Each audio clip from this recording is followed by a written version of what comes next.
বিয়ের অলিমার গোশত সংগ্রহের জন্য কোরবানি করা জায়েজ আছে কিনা, হাজী সাহেবদের জন্য দেশে কোরবানি করা জরুরি কিনা, ঋণগ্রস্ত ব্যক্তির জন্য কোরবানি দেওয়া উত্তম নাকি ঋণ দেওয়া উত্তম, কোরবানির টাকা অন্য কেউ যদি দিয়ে দেয় তাহলে কোরবানি হবে কিনা, কয়েকজন মিলে এক ভাগ কোরবানি দিতে পারবে কিনা, মা বাবা, স্ত্রী, বড় ভাই এদের কাউকে খুশি করার জন্য কারোর পক্ষ থেকে, সমাজে বলে কারোর নামে, কোরবানি দেওয়া যাবে কি যাবে না, রাসূল করিম সাল্লাল্লাহু আলাইহি সাল্লামের পক্ষ থেকে কোরবানি দেওয়া যাবে কিনা, কোরবানির ভাগীদারদের মধ্যে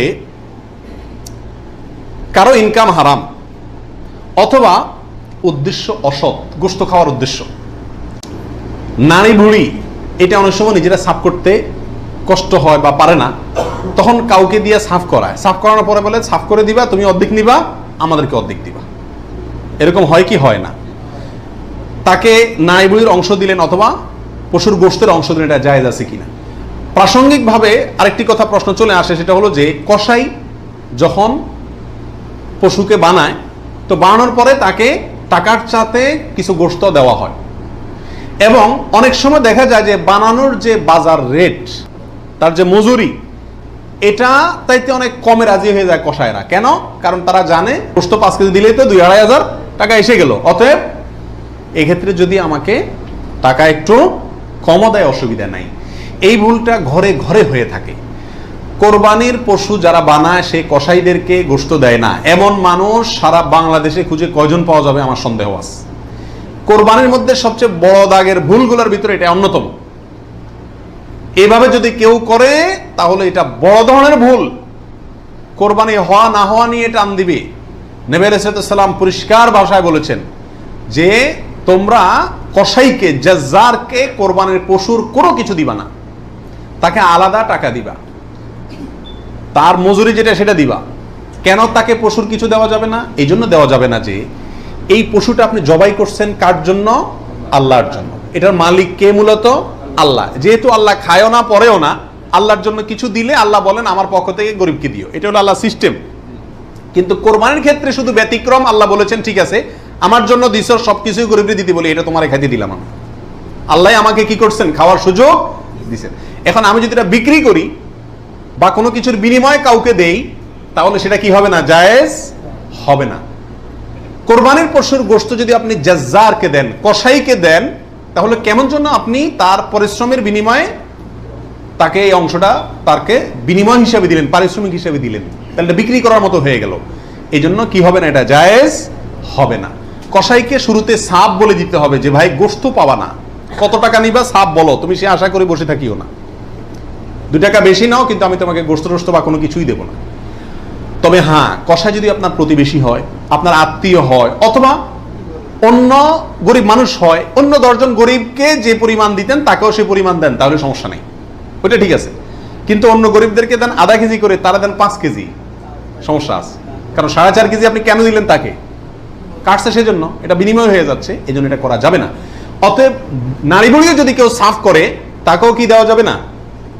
ওই নারী বুড়ির সাফের বিনিময়ে নারী বুড়ির অর্ধেক বা গরুর কোনো অংশ তাকে দেওয়া যাবে না। সাফ করলে সাফের বিনিময়ে তাকে ক্যাশ টাকা দিয়ে দিবেন। কথা বুঝতে পারছি? নারী বুড়ি যদি দিতে হয় তাহলে গরিব মানুষ হিসাবে দিলেন, সেটা ভিন্ন কথা, কিন্তু এজ এ তার কাজ পারিশ্রমিক হিসাবে কি করতে পারবেন না? দিতে পারবেন না। এটা বড় বহুলের ভিতরে একটা, এবং এটা প্রচুর পরিমাণে মানুষকে সচেতন করা দরকার এ ব্যাপারে। কোরবানির ভাগীদারদের মধ্যে কারো ইনকাম হারাম অথবা উদ্দেশ্য অসৎ, গোশত খাওয়ার উদ্দেশ্য আছে না? নেই? কোরবানি না দিলে ছেলে মেয়েগুলা কার দিকে চেয়ে থাকবে, কোরবানি না দিলে নতুন আত্মীয় তারা কি বলবে, ব্যয়ের বাড়িতে রান কেমনে পাঠাবো, এরকম অনেক উদ্দেশ্য থাকে কি থাকে না? সারা জীবন দিয়ে আসছি, এবছর না দিলে সমাজে মুখ থাকে না, মানুষ কি বলবে, এই মানসিকতা নিয়ে কোরবানি অনেকে দেন না? এরকম যদি কেউ আপনার ভাগীদারদের মধ্যে, অংশীদারদের মধ্যে থাকে, অথবা কেউ যদি কোরবানি করে তার ইনকাম হারাম, আর সে হারাম ইনকাম থেকেই দেয়, অনেকের হারামও আছে হালালও আছে, সুদও খায় ঘুষও খায়, আবার বেতনও আছে হালাল, তাহলে সেটা ভিন্ন। একজনে কোরবানির পশুতে হারাম ইনকাম ইনভেস্ট করছে আপনি জানেন, অথবা তার উদ্দেশ্য অসৎ, তাহলে এই পশুতে আপনি এবং আরো যে কয়জন অংশগ্রহণ করবে কারোর কোরবানি হবে না। এই জন্য অংশীদার এবং কোরবানির ভাগী নেওয়ার ক্ষেত্রে বহু হিসাব নিকাশ করে নিতে হবে। যে ব্যক্তি গোশতের ধান্দায় বা অন্য কোনো ধান্দায় করে তাকে ভাগিদার নেওয়া যাবে না। কথা বুঝে আসছে? নিতে হবে যে শুধুমাত্র আল্লাহ সন্তুষ্ট করার জন্য, আল্লাহর সন্তুষ্টির জন্য যে কোরবানি করে তাকে, এবং সরাসরি হারাম টাকা ইনভেস্ট না করে ওই ব্যক্তিকে, যার ইনকাম হালাল, এরকম ব্যক্তিকে ভাগিদার হিসেবে নিতে হবে। আর না হলে ভাগি দেওয়ার দরকার নাই, একা একাই দিতে হবে। আল্লাহ তৌফিক দান করুন। হলো রাসূল করিম সাল্লাল্লাহু আলাইহি সাল্লামের পক্ষ থেকে কোরবানি দেওয়া যাবে কিনা। আমাদের দেশে প্রচুর পরিমাণে মানুষ রাসূল করিম সাল্লাল্লাহু আলাইহি সাল্লামের পক্ষ থেকে কি দেয়? কোরবানি দিয়ে থাকে। এর উত্তর হলো রাসূল আকরাম সাল্লাল্লাহু আলাইহি সাল্লামের নামে উম্মত হিসাবে আপনি তার পক্ষ থেকে কোরবানি দিতে পারবেন। নবী আলাইহিস সালাম নিজেও কোরবানি দিয়েছেন তার উম্মতদের পক্ষ থেকে। তবে মৃত ব্যক্তির নামে কোরবানি দেওয়ার ক্ষেত্রে জীবিত ব্যক্তির সাথে মিশিয়ে দেওয়া, মিক্স করে দেওয়া, জীবিত ব্যক্তির সাথে অধীনস্থ করে মৃত ব্যক্তির নাম যোগ করা বা তার পক্ষ থেকে দেওয়া, এটা হলো সবচেয়ে ঝামেলামুক্ত এবং মতপার্থক্যের ঊর্ধ্বে উঠা। কথা বুঝতে পারছি? শুধুমাত্র মৃত ব্যক্তির নামে স্বতন্ত্র কোরবানি না দিয়ে মৃত জীবিত, জীবিত ব্যক্তির নিজের নামের সঙ্গে মৃত ব্যক্তিকে যুক্ত করে দিলেন, এই মতটাই হলো সবচাইতে সতর্কতামূলক মত এক্ষেত্রে, মৃত মানুষের পক্ষ থেকে কোরবানি দেওয়ার ক্ষেত্রে। মা বাবা, স্ত্রী, বড় ভাই, এদের কাউকে খুশি করার জন্য কারোর পক্ষ থেকে, সমাজে বলে কারোর নামে কোরবানি দেওয়া যাবে কি যাবে না? উত্তর হলো না। এটা রিয়া, লৌকিকতা, মানুষ দেখানো, এটা শিরকে আসগর। আমাদের সমাজে একটা সমস্যা দেখা দেয় কোরবানির সিজন আসলে। কথার কথা, একটা পরিবারে আপনি একটা গরুতে একটা অংশ কোরবানি দিবেন অথবা ছাগল কোরবানি দিবেন, সেক্ষেত্রে মা চায় যে আমার নামে দেখ, মানে আমার পক্ষ থেকে দেখ, বাপে চায় যে আমার পক্ষ থেকে দেখ। এখন ছেলে চিন্তা করে কারে খুশি করব। অনেক সময় স্ত্রী স্বামী দুজনের ভিতরে চায় যে আমার নামে দেখ, বড় ভাইয়ের নামে না দিলে বড় ভাই মুখ কালো হয়, এই জন্য কার নামে দিবে এটা নিয়ে এক ধরনের হেজিটেশনে মানুষ ভুগে। এক্ষেত্রে অনেক সময় অংশ বাড়ায় দেয় শুধু মাকে খুশি করার জন্য, যে ওনার নামেও কি করলাম, একটা দিলাম। এটা এক ধরনের রিয়া বা লৌকিকতা। যদিও যদি সওয়াবের উদ্দেশ্যে থাকে যে উনি ভালো কাজ করতে চান, সেই হিসাবে ওনাকে আমি ভালো কাজে সহায়তা করলাম, তাহলে ভিন্ন কথা। কিন্তু সাধারণত এই চিন্তাটা খুব কমই থাকে। এই জন্য কাউকে খুশি করার টার্গেটটা কোরবানিতে থাকা উচিত না। আর মা বাবা বা অন্যদেরও মনে রাখা উচিত, যার সামর্থ্য আছে সে দিবে, যে মূল কর্তা সে দিবে। এক্ষেত্রে আমার নামে দিল না, অমুকের নামে দিল না, অমুকের পক্ষ থেকে দিল না, এই জন্য মন খারাপ করা তাদেরও উচিত না, এটা বোকামি। কয়েকজন মিলে এক ভাগ কোরবানি দিতে পারবে কিনা? দুইজন, তিনজন, চারজন, পাঁচজন মিলে এক ভাগ কোরবানি দিতে পারবে কিনা? প্রবাসে দেখা যায় একটা রুমে তিনজন চারজন আছে, তো কোরবানিদের দিন চারজন মিলে যায় কি করে, একটা ছাগল কিনে নিয়ে আসে, আয়না জবাই করে। তো চারজন মিলে যদি একটা ছাগল দেয় অথবা একটা অংশ গরুতে হোক অথবা ছাগলে হোক, কোরবানিতে যদি একাধিক ব্যক্তি যদি এক অংশ দেয়, কোরবানি হবে? হবে না। একটা অংশ একজন দিবে, সেখানে কয়েকজন যদি সেখানে অর্থায়ন করে, কয়েকজন ভাগ বসায়, আর এক অংশ কয়েকজন মিলে দেয়, তাহলে কি হবে না? কোরবানি হবে না, ওটা গোশত খাওয়া হবে। প্রবাসে যারা, যেসব ভাইয়েরা, লক্ষ লক্ষ ভাইয়েরা প্রবাসী আছেন, দেখা যায় যে 5 জন, 6 জন, 7 জন একটা রুমে আছেন, তো তারা সবাই মিলে একটা ছাগল কিনে এনে গোশত খান, কোরবানি তাদের উদ্দেশ্য থাকে না। আমি তাদেরকে অনুরোধ করব যে আপনারা কেন একটা পদ্ধতি অবলম্বন করেন না, যাতে আপনাদের কোরবানির সওয়াব হবে, গোশতও খাওয়া হবে। সেটা হলো এই, আপনাদের 6 জনের মধ্যে সবাই টাকাটা একজনকে মালিক বানায় দেন, যে ভাই আপনি সিনিয়র মানুষ বা আপনি বড় ভাই, আপনাকে আমরা সবাই মিলে 100 করে 500 রিয়াল দিলাম, আপনি এই টাকা দিয়ে একটা ছাগল আয়না কোরবানি করেন।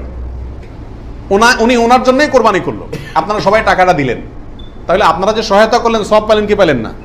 আর ওনার কোরবানিটাও হয়ে গেল, গোশতও খাওয়া হয়ে গেল, একসাথে সবগুলা পাখি এক ডিলে মারা গেল।